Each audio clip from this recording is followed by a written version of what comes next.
5, 4, 3, 2, 1. Let's go. Diary of a Kidney Warrior. Sharing faith, knowledge, hope, and love. Hi, and welcome to Diary of a Kidney Warrior podcast. My name is Dee Moore, and I am a stage 4 kidney warrior. This podcast is dedicated to encourage, educate, and inspire as we explore all aspects of kidney disease, chronic illnesses, and health. If you have any questions or ideas for future topics you would like me to cover, please do get in touch with me on Instagram, Facebook, and Twitter using the handle Diary of a Kidney Warrior. Today's episode is the second part of a 3-part series where we are taking an in-depth look at kidney disease with lead chronic kidney disease nurse Pat Simoyi. In part 1, we looked at what kidney disease is and what causes it. And today, in part 2, we are looking at how kidney disease is diagnosed and the signs and symptoms of kidney disease.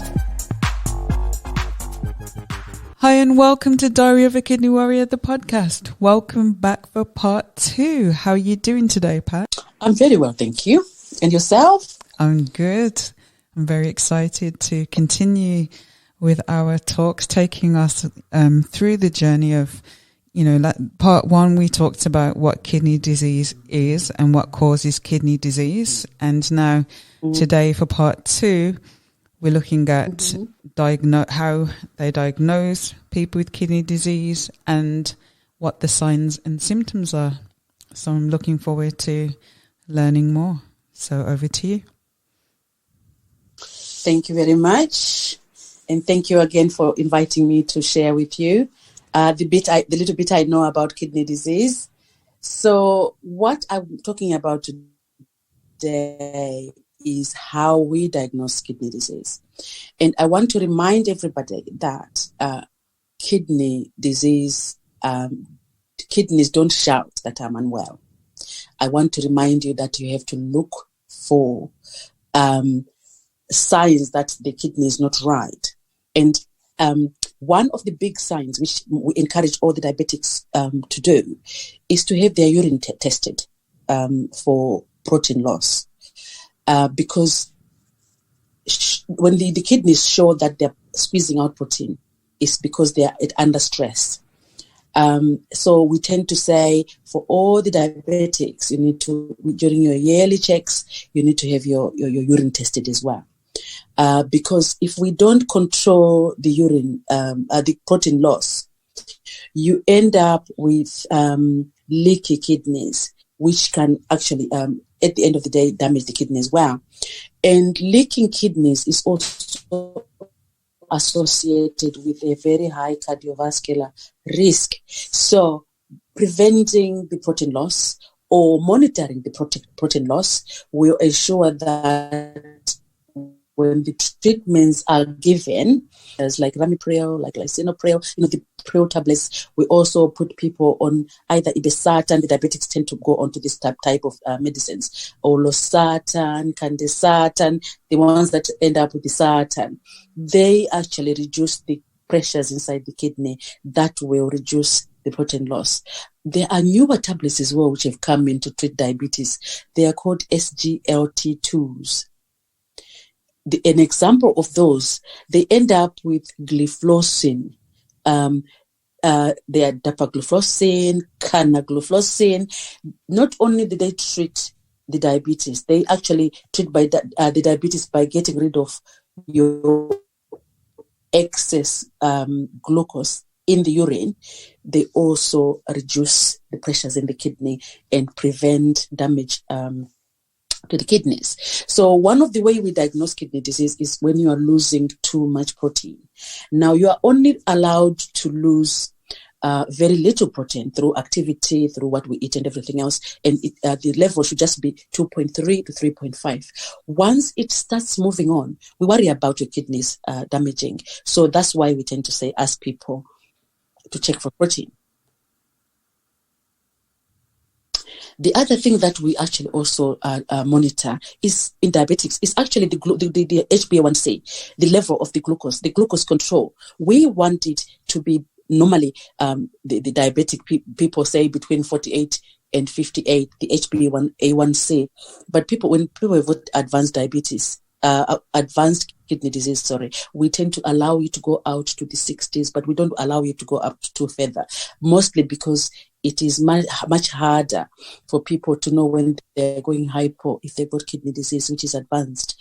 But it's actually about controlling your diabetes levels, your HbA1c levels, controlling the protein, and also actually having the disease that caused that kidney disease, if you know about it, controlled and monitored so that you don't actually damage your kidneys. So controlling your HbA1c is one, and controlling your protein levels, loss in the urine is another one. Controlling blood pressure is another one. Or if you're fine, your blood pressure should be 140/80. Now, and if you're on treatments, that's what you should aim for. If you go to a GP and it's 150 and it's 150 again, and a lot of that time, having that a high blood pressure will gradually damage your kidney until you start having kidney problems. The other thing that we have to make sure as well is if somebody was losing protein already and they've got diabetes, their blood pressure level, what we aim for, the target should be around 130, below 130, the top number over 80. And that is what was researched to not damage the kidney over a long period.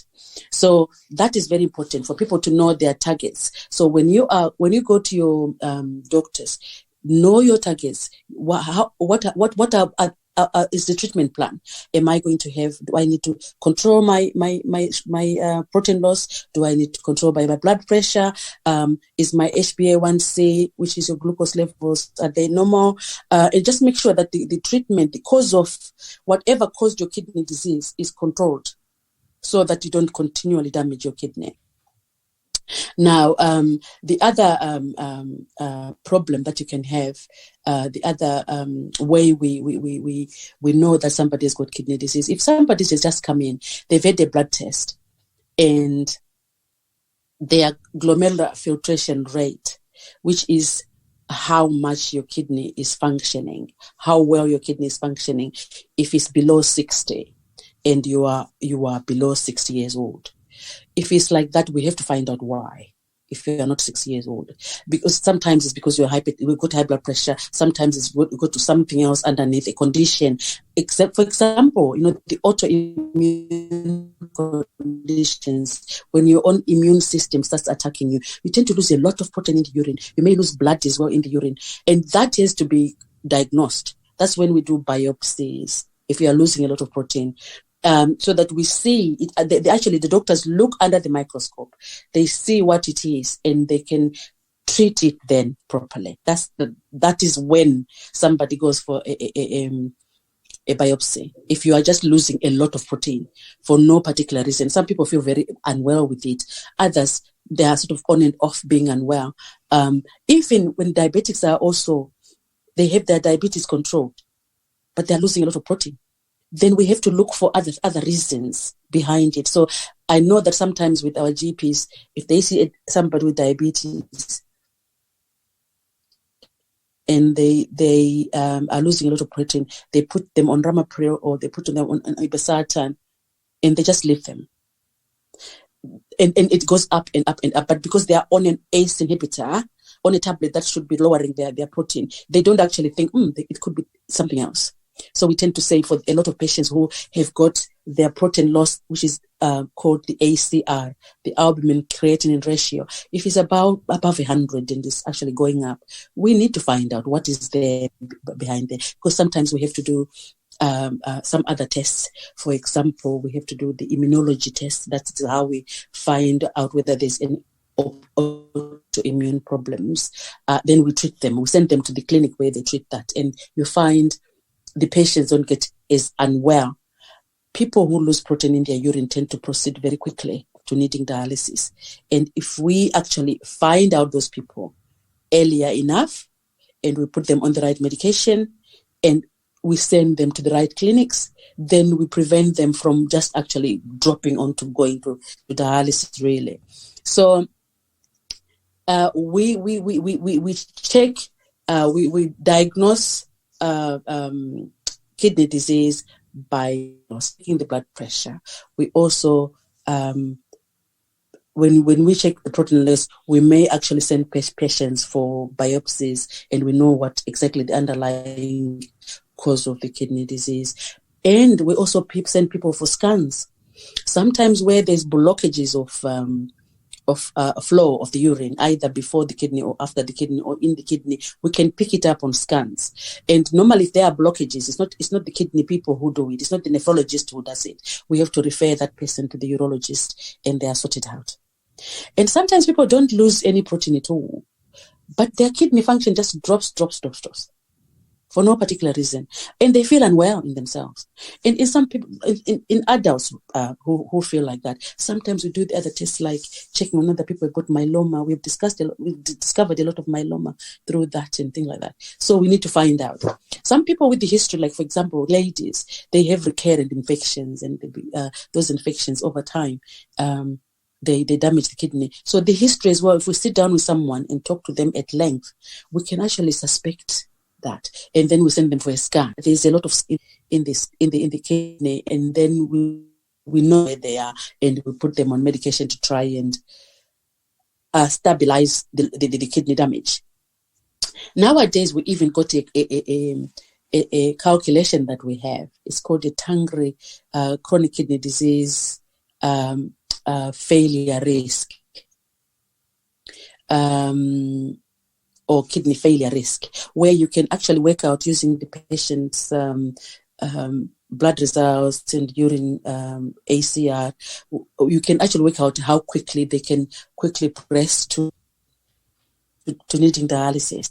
So we use that to decide whether that patient can be looked after their GP. If there's not a high risk. If it's a medium risk, they can just be managed in the community by a team like my team, which is actually a kidney team, which is based in the community. Or if the risk is high, then they have to go to secondary care. So we make sure that patient is managed by the right team at the right time. It's a very recent way of finding out damage. And I must say as well that actually what we do is when we look at the kidney results, we don't actually just look at what happened this time. We go back sometimes on the first day, we go back 10 years, we look at how well the kidney was doing, what has happened. And sometimes what you find is times of hospitalizations, that person kidney function comes down.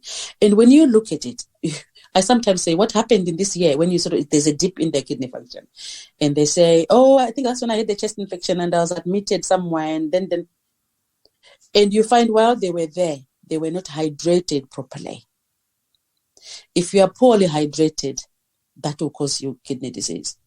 That causes acute kidney injury. And acute kidney injury can progress to be a chronic condition. And by chronic condition, when we say chronic kidney, 3 months, more than 90 days. Okay, so that's what we do. That's how we actually diagnose kidney disease. Sometimes you find somebody's peeing.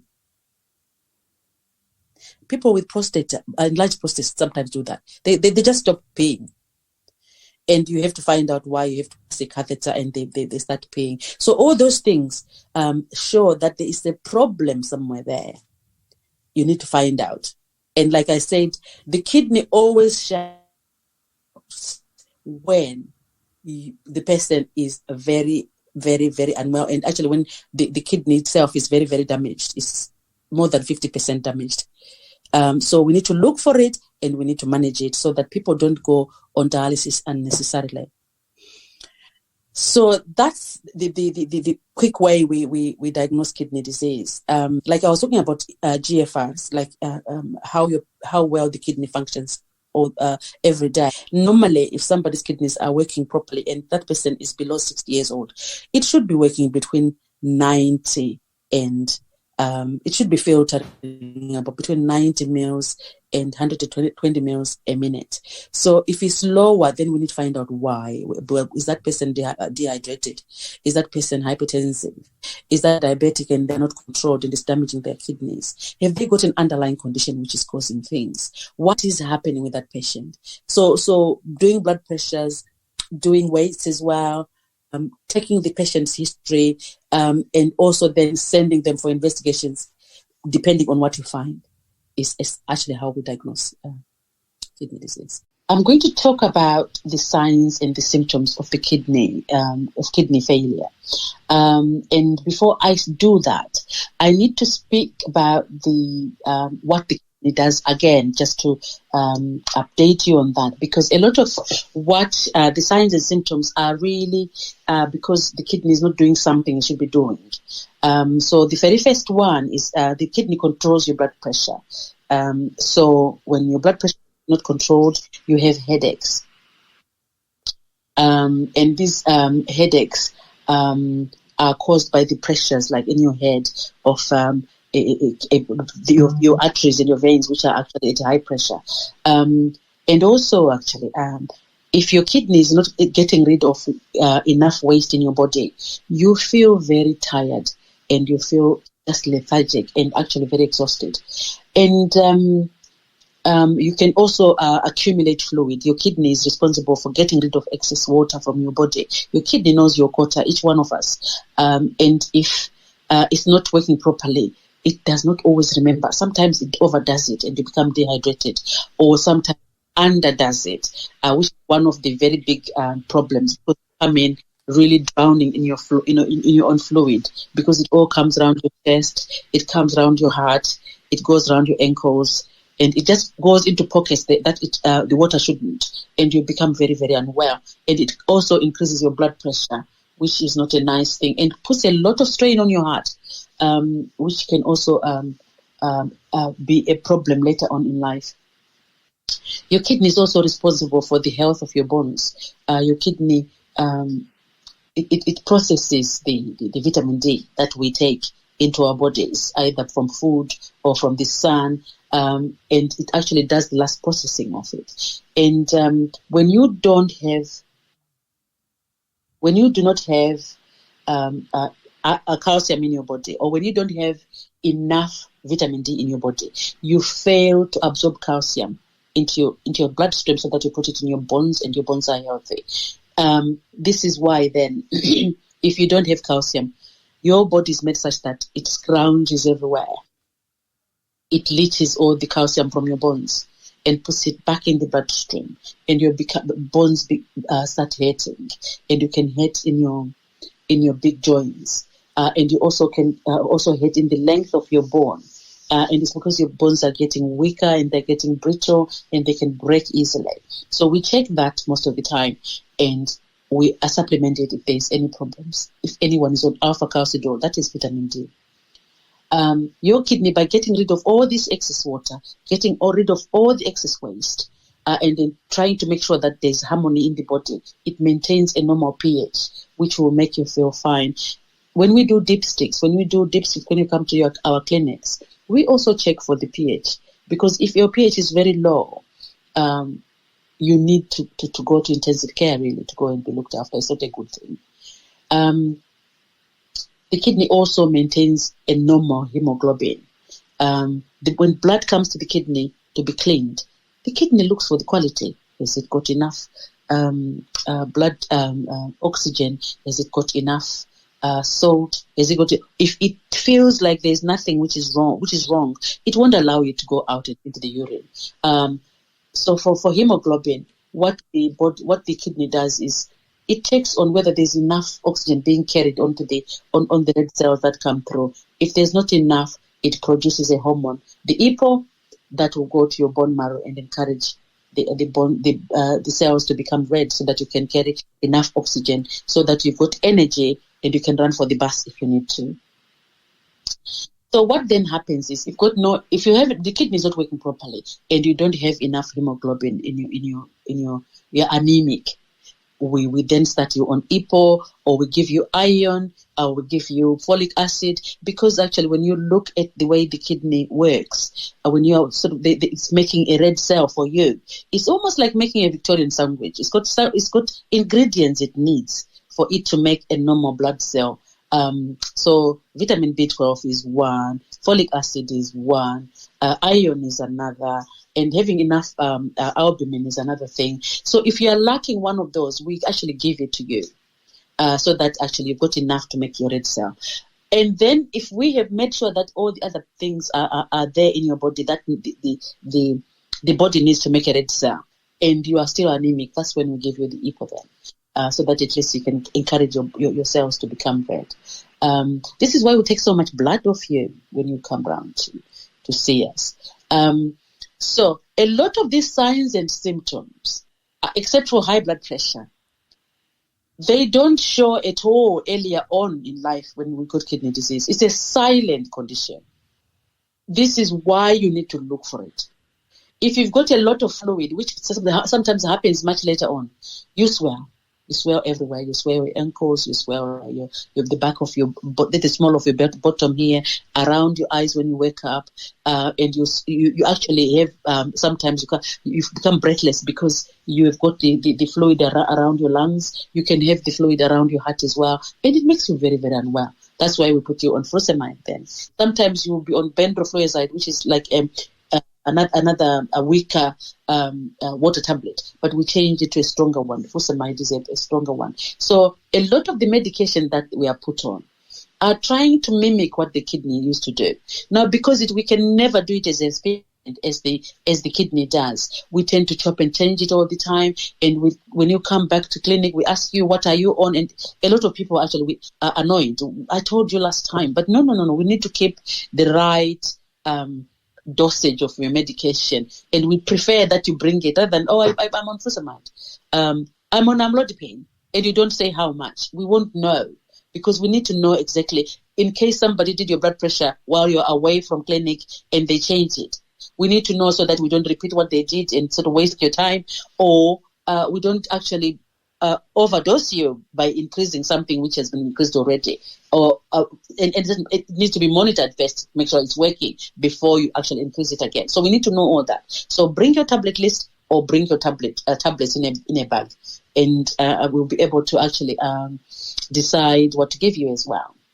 And apart from that, we also need to just find out whether you know your tablets really.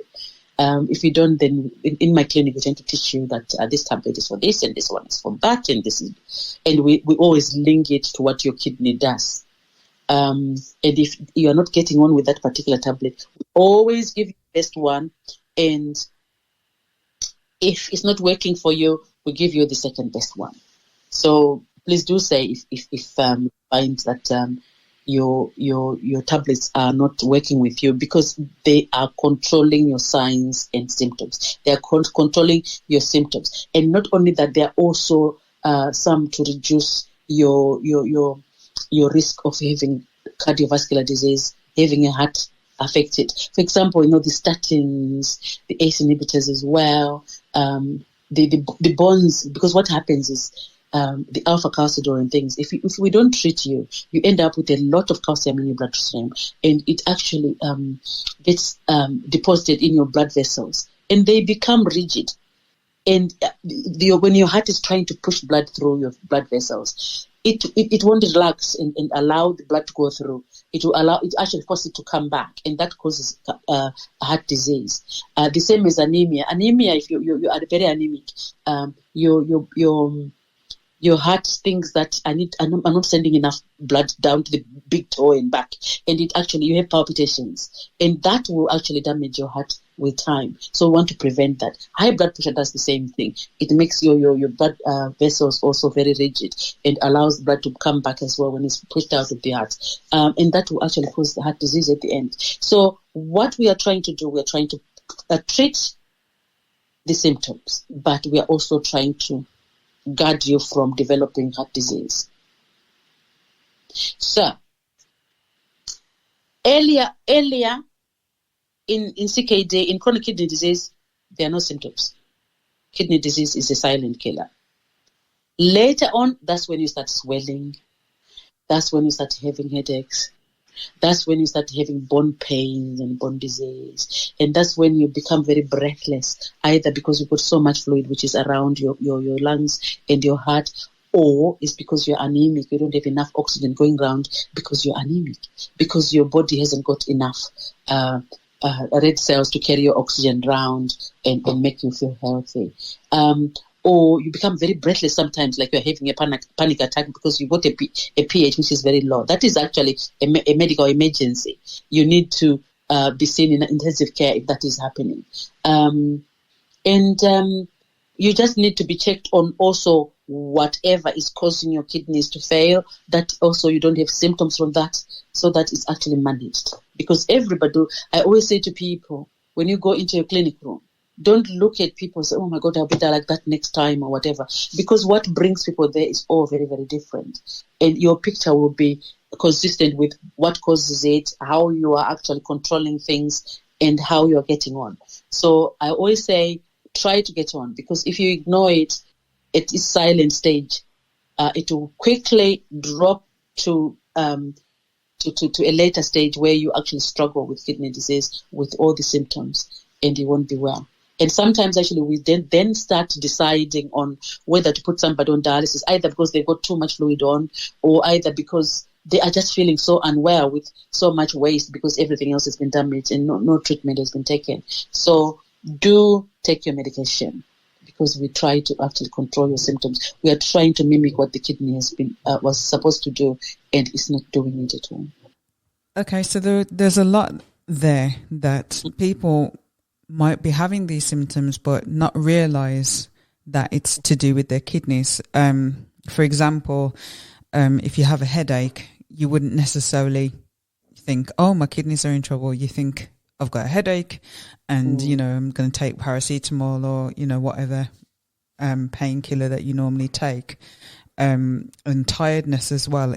You wouldn't necessarily think that is to do with kidney disease. So it's very, very important that people realize that, things like that are actually an indication that your kidneys are in trouble. Yes. In terms of the symptoms that I experienced those.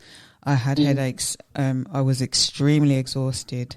So looking back, I can see that those signs were there for me, but it wasn't until I went along to A&E and got myself checked out that I found out, going into hospital and everything that happened, that it was actually an indication of that my kidneys were in trouble. So I think it's, so important that people know this, so that they can get themselves checked out and get the right help, because as I keep saying, prevention is better than cure. If you can catch it early on, you can stop it from going down a more, devastating road. So thank you so much for sharing that, because I really think it will help a lot of people. Thank you. I think it's just to remember, like I always say, kidneys don't shout. It's true. Sometimes some of the symptoms you just think, but if anything is persistent, don't ignore it. Go and have it checked. It could be something else. And a lot of conditions, if they are discovered earlier, tend to have better outcomes. So if it's not kidneys, it's whatever it is, it will be picked up. If there's nothing, hey, we are fine. You can celebrate. Yes. But if there's anything persistent, go and have it checked out. It's like I was sort of saying with recurrent infections. People have infections after infection, and in the end, sometimes they don't even go to their GP. They drink some water for a couple of days and it sort of subsides, and then it starts again, and it becomes a lifestyle, which is not a good thing. If something is persistent, go and have it checked out, because it needs to be checked out and make sure that actually you are made safe. I think chronic kidney disease at its end stage, it takes away your choices, because you can't go somewhere without having to do this. You can't go somewhere without having. So if you want to maintain a good quality lifestyle, and to ensure that you keep yourself free of dialysis, we just need to be checked and make sure that everybody is aware actually that each time you have a blood test at the doctors, they report on your kidney function. If they are doing a blood test for urea and electrolytes, the most commonest blood test that the GP does, they always report on your kidney function. So you can always find out when you go there, how are my kidneys doing? Why, if there's not something is not right? Or, I thought it should be this. Why is it like that? I'm only 45. Why is it 59? You see what I mean? Why is it 45? And find out. I remember I went to see a lady the other day who has had, she was around the 40s, late 40s, but her GFR was like 42. So this lady was trying for a baby, had gone everywhere, had been referred everywhere under the sun, but not to the nephrologist, not to the kidney doctor. So I said, no, what's happening there? There's something. And we will look after the lady now. And she's got kidney disease, which is actually runs in the family. So you can imagine she gets diagnosed and she has to go tell the family, the whole family. And their husband wants a baby. And I also say if it was discovered earlier on when she was 75, who knows? She could have had a baby, and you know what I mean? So there's knock-on effects of Exactly. late diagnosis. So for everyone. Yes. Because sometimes where they pick up a familial, like a genetic thing, they can refer the family and they're sorted out before anyone else can go through the same path. So it's very important just not to ignore symptoms. Whatever your body is doing, which it shouldn't be doing, we just need to report it so that at least somebody does something about it. Thank you so much. Thank you so much for sharing this knowledge with me and with the listeners. And I look forward to our next interview together, part 3, where we're going to look at the different treatments for chronic kidney disease. Okay. So thank you so much again for sharing with us. I've learned so much today about the signs and symptoms, and the message that we can take away from this is do not ignore what your body is telling you. If your body is telling you something is not right, get yourself checked out. The earlier it is detected, the more that can be done. Absolutely. You couldn't have done it and summarized it better than. Yeah, that is really for everyone, not just people with kidney disease or suspect kidney disease, for every single person. If your body is saying this is not right, go and have it checked out. Mm-hmm. Thank you so much. Thank you. Thank you for listening to Diary of a Kidney Warrior podcast. And don't forget that you can contact me on Instagram, Facebook, and Twitter using the handle Diary of a Kidney Warrior. Please do subscribe to the podcast, and please do tell a friend. New episodes of this podcast are uploaded every other Monday. Until next time, take care and choose to live. Diary of a Kidney Warrior, sharing faith, knowledge, hope, and love.